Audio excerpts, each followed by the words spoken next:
I governatori di Veneto e Lombardia l'hanno già segnata, o meglio segnata nuovamente sul calendario con un cerchietto rosso la data del 15 febbraio, termine entro il quale dovrebbe essere redatto il testo definitivo dell'autonomia.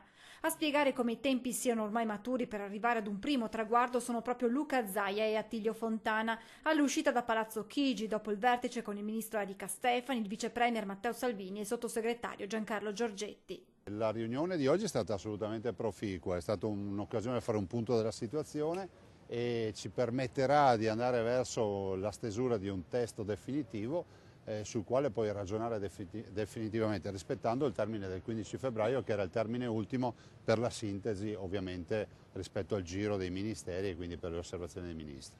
È stato un incontro proficuo, tutto sta funzionando bene. Le dichiarazioni del governatore della Lombardia, Attilio Fontana, che a sua volta ha rimarcato la data del 15 febbraio per la stesura del testo. Dunque ancora 2 settimane e poi l'autonomia sarà un po' più vicina.